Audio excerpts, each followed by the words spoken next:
राजनीति के किरदार। नमस्कार, मैं हूं प्रकाश हिंदुस्तानी। पॉलिटिक्स वाला के किरदार कार्यक्रम में आपका स्वागत। आज हम बात करने वाले हैं यूक्रेन के राष्ट्रपति व्लादिमीर जेलेंस्की के बारे में। जेलेंस्की कौन है, क्या शख्सियत है उनकी? वो एक कॉमेडियन हैं, एक वॉइस ओवर आर्टिस्ट हैं, एक पॉलिटिशियन हैं, एक अभिनेता हैं, क्या हैं? इन्हीं सब मुद्दों पे बात करेंगे और ये भी बात करेंगे कि यूक्रेन गेट क्या मामला है और वो आखिर वो क्या कारण है कि अमेरिका के राष्ट्रपति डोनाल्ड ट्रंप को जेलेंस्की पसंद नहीं है या जेलेंस्की को ट्रंप पसंद नहीं है। आखिर वो कौन से कारण है? जेलेंस्की एक ऐसे किरदार है जो छोटे पर्दे से बड़े पर्दे पर और बड़े पर्दे से राजनीति के पर्दे पर आए। वो एक ऐसी हस्ती हैं जो एक काल्पनिक किरदार से एक सीरियल में उन्होंने एक ऐसे किरदार का रोल किया था जो आगे जाकर देश का राष्ट्रपति बनता है और जेलेंस्की वास्तव में यूक्रेन के छठे राष्ट्रपति बने। ये ऐसा इतिहास में कभी नहीं हुआ। भगवंत मान की तरह वो भी एक कॉमेडियन हैं और कॉमेडी के बहुत से शो उन्होंने किए हैं, लेकिन उनकी कॉमेडी का स्तर क्या रहा ये मैं कहूँ तो आप हंसेंगे। जी हाँ, जेलेंस्की की कॉमेडी का स्तर समय रैना की कॉमेडी से भी बहुत घटिया रहा है। उनके कई सारे प्रोग्राम टीवी पर आए, उसमें एक प्रोग्राम था जिसमें वो न्यूड आए, उन्होंने केवल अंडरवियर पहना था और जेलेंस्की ने इस कार्यक्रम में मंच पर, टीवी के मंच पर पियानो बजाया था और वो पियानो उन्होंने हाथ से नहीं बजाया बल्कि अंडरवियर पहने हुए अपने उस खास अंग से बजाया था। आप कल्पना कर सकते हैं कि उनका बौद्धिक स्तर क्या रहा होगा या लोगों को हंसाने के लिए, अपने कार्यक्रम को लोकप्रिय बनाने के लिए वो किस स्तर तक जा सकते हैं। ये उसका एक उदाहरण है, याद रखने वाली बात है। लेकिन जो भी हो, जेलेंस्की भारत के समर्थक माने जाते हैं, भारतीय फिल्मों के प्रशंसक हैं।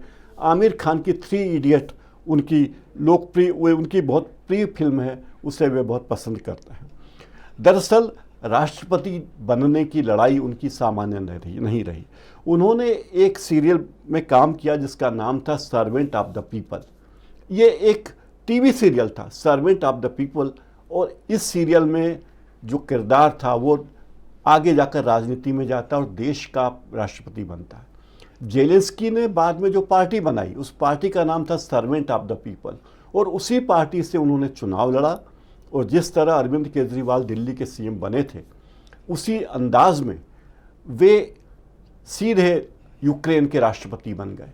राष्ट्रपति बनना बहुत बड़ी बात थी और ख़ास बात यह कि वो राष्ट्रपति बने तो उन्हें भारी बहुमत मिला। कहते हैं कि उन्हें करीब करीब 87% वोट उनकी पार्टी को मिले, यानी एक तरफा जीत, लैंडस्लाइड जीत उनकी हुई। लेकिन राष्ट्रपति बनने के बाद उनके सामने बहुत सी चुनौतियां आई। एक चुनौती ये थी कि भ्रष्टाचार के खिलाफ वे लड़ाई लड़ते, उन्होंने लड़ाई लड़ी। रूस और यूक्रेन के युद्ध में उन्होंने बड़ी साफगोई से काम लिया और लड़ाई को जारी रखा, अपना मनोबल बनाए रखा।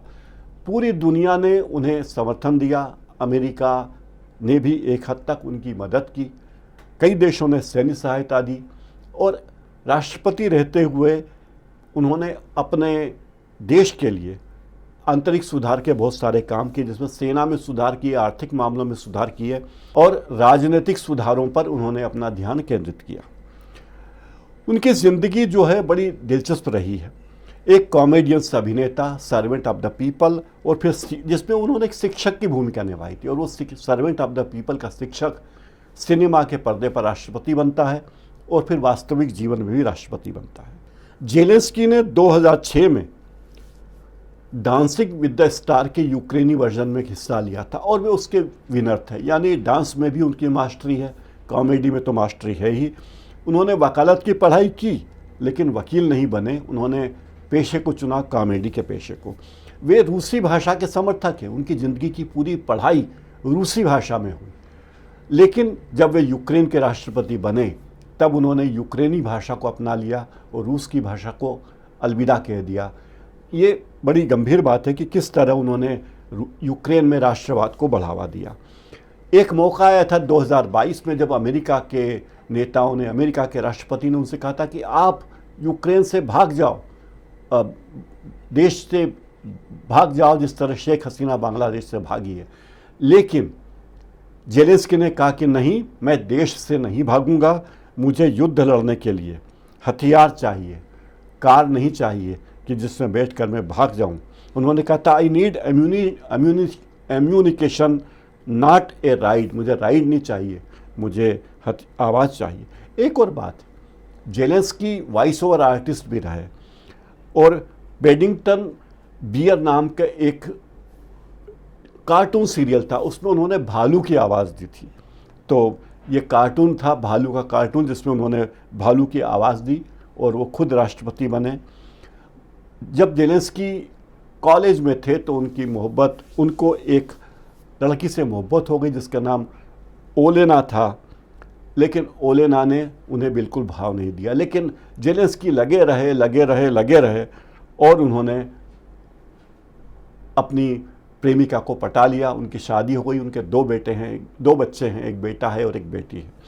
जेलेंस्की ने राष्ट्रपति बनने के बाद एक नया स्टाइल लिया। आमतौर पर राष्ट्रपति बड़ी औपचारिक पोशाक में रहते हैं, कोट, सूट, टाई वगैरह वगैरह, लेकिन जेलेंस्की या तो जैकेट में होते हैं या टी शर्ट पहने होते हैं, और ये टी शर्ट का रंग भी ऑलिव ग्रीन जैकेट है। जैसे हमारे यहाँ मोदी जैकेट है, वैसे जेलेंस्की की भी अपने देश में एक तरह से जैकेट चल निकली है और वो जेलेंस्की जैकेट कहलाने लगी है।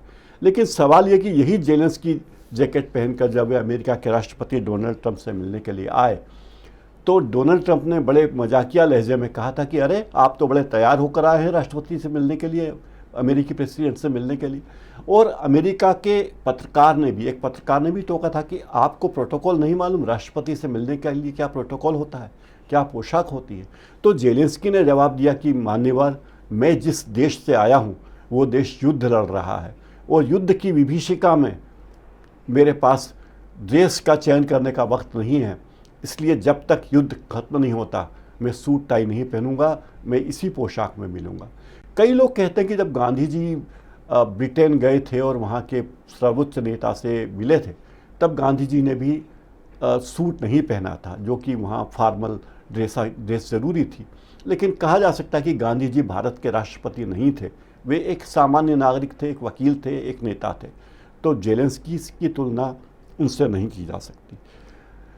यही जेलेंस्की है जिसे आज अमेरिकी मीडिया गाली दे रहा है, दुनिया का बड़ा मीडिया गाली दे रहा है। लेकिन आपको आश्चर्य होगा कि 2022 में दुनिया की जानी मानी पत्रिका टाइम ने उन्हें पर्सन ऑफ द ईयर घोषित किया था, यानी वे वर्ष के आदमी थे, क्योंकि उन्होंने बड़ी बहादुरी से अपना पूरा दायित्व निभाया, अपना काम किया। इसलिए उन्होंने, अब मैं थोड़ा अतीत पे चलता हूँ कि आखिर यूक्रेन और रूस की जंग के पीछे क्या क्या कारण रहे हों। देखिए, हुआ ये कि पहले एक सोवियत संघ था, दुनिया में महाशक्तियाँ 2 थी, सोवियत संघ और अमेरिका। फिर सोवियत संघ का विघटन हो गया और चीन एक नई शक्ति के रूप में उभरा जो अमेरिका को टक्कर देने की स्थिति में है।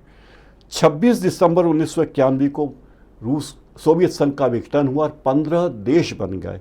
ये 15 देश थे रूस, Ukraine, Belarus, Moldova, Estonia, Latvia, Lithuania, Georgia, Armenia, Azerbaijan, Kazakhstan, Uzbekistan, Turkmenistan, Kyrgyzstan और तजाकिस्तान। यानी इन 15 देशों में से एक देश यूक्रेन था, एक देश रूस था और 13 दूसरे देश थे।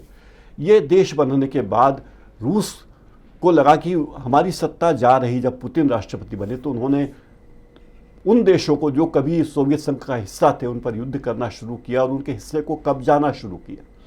यूक्रेन के हिस्से को रूस ने अपने हिस्से पे अपने देश में मिला लिया, कब्जा कर लिया एक बड़े भूभाग पर, और यही लड़ाई है। अब इस बात को लोग ऐसे भी देखते हैं कि अगर भारत जो है अविभाजित भारत की बातें करते हैं लोग, तो कह सकते हैं कि बांग्लादेश है, पाकिस्तान है, ये सारे देश कभी भारत के हिस्से थे। तो कोई ये कहे कि भारत कल को पाकिस्तान पर हमला कर दे कि हमारा हिस्सा थे, या बांग्लादेश पर हमला कर दे कि हमारा हिस्सा थे, तो क्या ये उचित होगा? बिल्कुल उचित नहीं होगा। और यही बात यूक्रेन के राष्ट्रपति भी कह रहे हैं कि हमारे देश पर कब्जा किया जा रहा है, हमला किया जा रहा है और हमें परेशान किया जा रहा है। 24 अगस्त 1991 को यूक्रेन ने सोवियत संघ से अलग होने की घोषणा की थी और सोवियत संघ ने उसे मान्यता दी थी 1991 में ही 26 दिसंबर 1991 को। यानी इस संघर्ष के बहुत सारे कारण हैं, ऐतिहासिक कारण हैं, सांस्कृतिक संबंध कारण हैं। यूरो मैदान क्रांति 2014 में यूक्रेन में हुई तो यूक्रेन के राष्ट्रपति विक्टर यानुकोविच को सत्ता छोड़नी पड़ी। उसके बाद क्रीमिया प्रायद्वीप पर रूस ने कब्जा कर लिया, जनमत संग्रह कराया गया और वहाँ के लोगों ने कहा कि हाँ, हमें तो रूस में मिलना है। ये सारी चीज़ें हुई।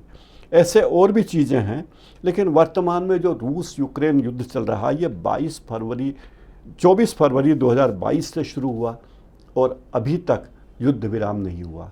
इसमें खरबों की संपत्ति नष्ट हुई है, कई शहर बर्बाद हुए हैं और यूक्रेन ने आत्मरक्षा की और पूरे यूरोप के देशों से मदद मांगी। यूरोप के देशों ने उसे मदद की, अमेरिका ने भी मदद की। इस युद्ध के कारण विश्व स्तर पर ऊर्जा संकट, खाद्य संकट और राजनीतिक अस्थिरता आ गई है और ऐसी स्थिति में जेलेंस्की यूक्रेन की सत्ता संभाले हुए हैं। जेलेंस्की के बारे में कहा जाता है कि वो कॉमेडियन है, तो एक बार उन्होंने रूस के राष्ट्रपति व्लादिमीर पुतिन की मिमिक्री कर दी, जिससे पुतिन बड़े नाराज़ हुए और उन्होंने बिल्कुल पुतिन की आवाज़ में हूबहू उनकी नकल की। पुतिन को निश्चित ही ये बात पसंद नहीं आई होगी। कई लोग कहते हैं कि जेलेंस्की राष्ट्रपति बन गए हैं, लेकिन उनका कॉमेडियन का मिजाज तो बरकरार है। राष्ट्रपति होते हुए भी वे कॉमेडियन जैसी बातें करते हैं। जब वे रूस की हंसी उड़ा रहे थे तब भी किसी की हिम्मत नहीं हुई कि उन्हें कुछ कहें, लेकिन जब उन्होंने अमेरिका के राष्ट्रपति डोनाल्ड ट्रंप से मिलने के लिए समय मांगा और वे वाइट हाउस में गए और प्रॉपर यूनिफॉर्म में, प्रोटोकॉल के हिसाब से जो यूनिफॉर्म या ड्रेस होता है वो नहीं अपनाया, तो कई लोगों की भौहें चढ़ी और ये भी कहा गया उन्हें बिना खाना खाए विदा कर दिया गया। हालांकि उस कार्यक्रम के बाद लंच का कार्यक्रम था, लेकिन जेलेंस्की को बगैर खाना खाए ही विदा कर दिया गया। ऐसी स्थिति भी कही जाती है। अब मैं बात करूंगा जेलेंस्की की ज़िंदगी की कुछ कमियों के बारे में। उन्होंने क्या कमियां रही, क्या गलतफहमी रही। पहली बात तो ये कि लोग कहते हैं कि अब वो अमेरिका के आगे झुक रहे हैं, ट्रंप की गलबहियाँ करने की कोशिश कर रहे हैं, ट्रंप को चिट्ठी लिखकर माफ़ी मांग रहे हैं। अगर वो यही काम 3 साल पहले पुतिन के साथ कर लेते, अगर वो पुतिन के साथ ही गले मिल जाते, तो इतनी बर्बादी नहीं होती, न रूस की बर्बादी होती, न यूक्रेन की बर्बादी होती और अमेरिका को बीच में हीरो बनने का मौका नहीं मिलता अमेरिकी हुकूमत को। लेकिन वो नहीं हुआ। तो जेलेंस्की ने रूस को कम आंका। उन्हें लगा कि हम बहुत बहादुर हैं, हम तो निपट लेंगे, और उन्होंने पुतिन से बातचीत और शांति प्रक्रिया को आगे बढ़ाने की कोशिश की, लेकिन वो गंभीर कोशिश नहीं कही जा सकती। जब रूस ने यूक्रेन की सीमा पर तैनात कर दी, तब भी जेलेंस्की अपने कॉमेडियन के मूड में रहे। उन्हें कहा क्या उखाड़ लेगा रूस हमारा, क्या कर लेगा। तो ये विचार यूक्रेन के लिए अच्छा नहीं रहा। जब रूस ने बड़े पैमाने पर हमला किया जिससे लाखों लोग प्रभावित हुए, तब कहीं जाके जेलेंस्की को यकीन हुआ कि नहीं, मामला गंभीर है। एक और गलती जेलेंस्की की नज़र आती है मुझे। एक तो ये कि उन्होंने अमेरिका पर, नाटो देशों पर बहुत ज़्यादा भरोसा कर लिया। उन्हें लगा कि अगर हम रूस से लड़ाई लड़ेंगे तो अमेरिका हमारी मदद के लिए आएगा, और नाटो के जो सदस्य देश हैं, लगभग 4 दर्जन देश हैं, वो हमारी मदद करेंगे। लेकिन वो नाटो का सदस्य नहीं है यूक्रेन। ये बात वो भूल गए जेलेंस्की कि वो नाटो के मेंबर नहीं है। बोलचाल की भाषा में कहें तो नाटो वो है कि देशों का एक समूह है, और उन समूहों ने अपनी एक सेना बना रखी और कहा कि कोई भी बाहरी देश अगर इन देशों पर हमला करेगा तो हम उस सदस्य देश के बचाव में अपनी सेना भेजेंगे। यानी लगभग 4 दर्जन देशों की एक सेना, ये कह सकते हैं। जैसा पुराने ज़माने में हिंदुस्तान में होता था कि छोटे छोटे राजा थे, दिल्ली में एक बड़ा राजा था, छोटे राजा एक साथ थे। दिल्ली का राजा छोटे राजाओं की मदद भी करता था, सेना भी भेजता था अगर कोई दूसरा राजा उन पर हमला करता था। आप ये मान सकते हैं समझने के लिए, हालांकि यहाँ राजा और राजतंत्र नहीं है। जेलेंस्की की एक तीसरी बड़ी गलती ये थी कि उन्होंने विपक्ष पर कड़े रुख अपनाए, कड़ाई की। विपक्षी नेताओं के साथ नरमी से पेश नहीं आए। उन्हें लगा कि यही मेरा स्टाइल होगा, प्रेस की आज़ादी पर उन्होंने अंकुश लगा दिया, युद्ध काल के दौरान चुनाव को रद्द कर दिया और सत्ता में अधिक से अधिक समय बैठे रहने के लिए पूरी गठजोड़ की। इसके कारण जेलेंस्की की लोकप्रियता बहुत कम हुई। फिर भ्रष्टाचार को रोकने की जो बातें वो करते थे और जो काम उन्होंने किए, उससे वहाँ भ्रष्टाचार नहीं रुका। अगर आप भारत के भ्रष्टाचार से दुखी हैं तो मान लीजिए कि भारत में तो ये है ही बुरी बात, लेकिन दुनिया के कई देशों में, अधिकांश देशों में भ्रष्टाचार बुरी तरह है और यूक्रेन भी उन देशों में शामिल है। जेलेंस्की ने 2019 में यह वादा किया था कि हमारी सरकार बनेगी तो हम भ्रष्टाचार को हर हाल में रोकेंगे, लेकिन हाल ये हुआ कि 2023 में वहाँ रक्षा मंत्रालय में ही भ्रष्टाचार का मामला सामने आया कि यूक्रेन जो हथियार खरीद रहा है उसमें भ्रष्टाचार है। कुछ बड़े बड़े अफसरों के नाम आए भ्रष्टाचार में, तो उन्हें कुछ को बर्खास्त किया, कुछ को नहीं किया। जनता को लगा कि जेलेंस्की जो भ्रष्टाचार की बातें करता है ये बातें सही नहीं हैं, और जेलेंस्की के पास ये बात भी नहीं थी कि युद्ध शुरू हो गया है, अगर युद्ध रुक जाए तो उसके बाद क्या योजना होगी, कैसे यूक्रेन को फिर से खड़ा किया जाए। युद्ध के बाद देश को फिर से खड़ा करना एक बहुत बड़ी चुनौती होता है। तो अब जेलेंस्की के सामने ही चुनौती कि अगर युद्ध विराम सन्निकट है, अमेरिका के दबाव में युद्ध विराम घोषित भी हो जाता है, तो कैसे फिर से देश को बनाया जाएगा, देश का पुनर्निर्माण कैसे होगा। क्योंकि रूस और अमेरिका तो यूक्रेन के संसाधनों पर निगाह गड़ाए हुए हैं, तो वे कैसे बचाएंगे, उनके पास कोई योजना नहीं है। यानी कॉमेडियन कई बार समझता है कि मैं बहुत अच्छा कॉमेडियन हूँ और पर्दे पर मैंने कॉमेडी कर ली, कहानी खत्म, लेकिन ऐसा नहीं है, कहानी कभी खत्म नहीं होती। अब 2019 के एक यूक्रेन गेट मुद्दे की बात करता हूँ। यह यूक्रेन गेट विवाद क्या था, और दरअसल यही यूक्रेन गेट विवाद डोनाल्ड ट्रंप और व्लादिमीर जेलेंस्की के बीच विवाद का कारण रहा। बात यह है कि 25 जुलाई 2019 को डोनाल्ड ट्रंप और जेलेंस्की के बीच एक फ़ोन पे बातचीत हुई। इस बातचीत में ट्रंप ने जेलेंस्की से कहा कि वे जो बाइडन और उनके बेटे हंटर बाइडन की जांच कराएं, क्योंकि इन लोगों की एक गैस कंपनी है बुरिस्मा। ये बुरिस्मा गैस कंपनी यूक्रेन में है, यानी जो बाइडन अमेरिका के राष्ट्रपति हैं, वो और उनके बेटे ने एक कंपनी यूक्रेन में खोल रखी है जो गैस का कारोबार करती है। तो ट्रंप ने कहा कि भाई इस कंपनी में बड़े घोटाले हो रहे हैं, और जेलेंस्की जी इसकी जांच शुरू करवा दीजिए, क्योंकि अगर जांच होती है तो जो बाइडन की नाक कटेगी, उनके बेटे की नाक कटेगी और मुझे राजनीतिक फ़ायदा होगा। तो ये कहानी है शुरुआत कि जो बाइडन के मुद्दे पर जेलेंस्की की लड़ाई, जेलेंस्की का आमना सामना ट्रंप से हुआ। उन्होंने ट्रंप की बात नहीं मानी। 2019 की बात है, और वहीं से ट्रंप को लगा कि ये व्यक्ति मेरी बलन का नहीं है, ये व्यक्ति मेरे लिए अच्छा नहीं है। अगर जेलेंस्की जांच शुरू नहीं करते तो अमेरिका यूक्रेन की सैन्य मदद रोक सकता है। बाद में विसल ब्लोअर की रिपोर्ट आने पर पता चला कि ट्रंप पर महाअभियोग लगाया गया, यानी ट्रंप पर महाअभियोग लगाया गया इन सब कारणों से। यानी जेलेंस्की ने यहाँ पर ट्रंप के दबाव में आने से इनकार कर दिया, सार्वजनिक रूप से कहा कि यूक्रेन एक स्वतंत्र देश है और हम किसी और के कहने पर यहाँ राजनीतिक जांच का काम नहीं करेंगे।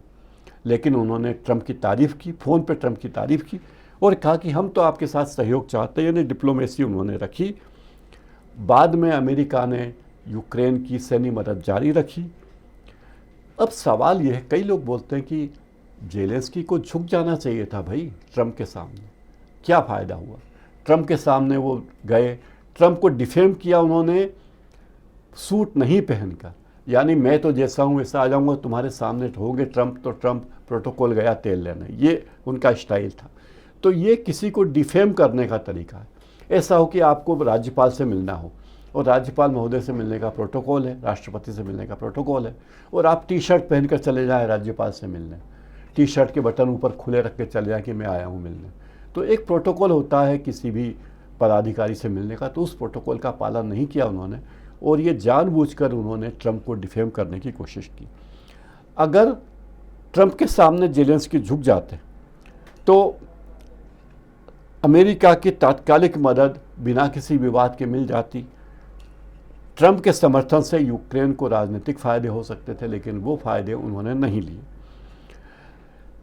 फिर इसका नुकसान यह है कि इससे यूक्रेन की राजनीतिक स्वतंत्रता पर सवाल उठता कि आखिर क्या हुआ, और अमेरिका में सत्ता परिवर्तन होने पर जो बाइडन नाराज़ हो सकते थे, उसके सामने दिक्कतें आती। सवाल यह कि अगर नहीं झुकते तो क्या होता, यानी वो नहीं झुके तो उन्होंने यूक्रेन की संप्रभुता और नैतिकता को बनाए रखा। ये बात उन्होंने डंके की चोट पे कह दी। जो बाइडन बाद में राष्ट्रपति बने, उनके उससे अच्छे संबंध बने रहे, लेकिन ट्रंप प्रशासन से उनका तनाव बढ़ गया। तो क्या डोनाल्ड ट्रंप के सामने जेलेंस्की की डिप्लोमेसी विफल रही? बहुत सारी बातें कही जाती हैं, और यहीं आकर जेलेंस्की के बारे में लगता है कि कॉमेडियन से राष्ट्रपति बनना कितना कठिन रहा होगा, और राष्ट्रपति बनना कितना कठिन है, ये बात वो शायद नहीं समझ पाए। उनकी सफलता ये रही कि उन्होंने ट्रंप को सीधे सीधे नाराज़ नहीं किया, और लेकिन ट्रंप के गुस्से से बचने में एक हद तक कामयाब रहे। अमेरिका की सैन्य मदद पाने में भी वे एक हद तक कामयाब रहे, लेकिन अमेरिका की साजिश में फंस गए। यहाँ उनकी एक असफलता कही जा सकती। जो बाइडन को उन्होंने नाराज़ नहीं किया, लेकिन ट्रंप नाराज़ हो गए।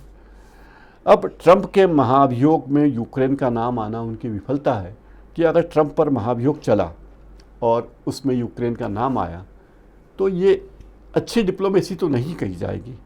तो जेलेंस्की ने दृढ़ता दिखाते हुए ट्रंप के साथ जो कुछ किया है वो ठीक किया, लेकिन मुझे लगता है कि जेलेंस्की आज की तारीख में दुनिया में एक ऐसी शख्सियत है जो ट्रंप के सामने तन कर रहा, जिसने बात की कि हमारे यूक्रेन में यह है। लेकिन इसका दूसरा पहलू ये है कि अगर जेलेंस्की ईमानदारी से कहते और शालीनता से अपनी बात कहते, अगर वे प्रॉपर सूट पहनकर प्रोटोकॉल का पालन भी करते हैं, तो कोई उनकी नाक नहीं कट जाती। सवाल यह है कि जब आप किसी देश के राष्ट्रपति होते हैं और किसी कूटनीतिक मिशन पे होते हैं, तो आपका अहंकार वहाँ ज़रूरी नहीं होता, आपके निजी सिद्धांत वहाँ महत्वपूर्ण नहीं होते। केवल एक चीज़ महत्वपूर्ण होती है कि आपके देश का हित किस में है। आपके देश का हित अगर सूट पहनने में था, ट्रंप के आगे मुस्कुराने में था, तो उसमें कोई गड़बड़ नहीं थी। आप देखिए दुनिया के अधिकांश देश ऐसा ही करते हैं और कूटनीति ऐसे ही चला करती है। यानी जेलेंस्की की राजनीति अब ढलान पर है और वे किस दिन फिसल कर गिर जाएंगे कहा नहीं जा सकता। लेकिन एक ऐसा कॉमेडियन जो पियानो बजाता है, ऑलमोस्ट न्यूड रहता है, एक अंडरवियर पहनकर मंच पर जाता है और अपने एक विशेष अंग से पियानो बजाता है, तो उसका स्तर क्या रहा होगा आप कल्पना कर सकते हैं। आपको लगेगा कि हमारे यहाँ के समय रैना जैसे घटिया आर्टिस्ट तो उसके आगे बहुत ही अच्छे। आज इस कार्यक्रम में इतना ही। आपको ये कार्यक्रम कैसा लगा ज़रूर बताइए, और चैनल को लाइक कीजिए, सब्सक्राइब कीजिए और बेल आइकन ज़रूर दबा दीजिए ताकि आने वाले कार्यक्रमों की सूचना आपको मिलती रह सके। बहुत बहुत धन्यवाद।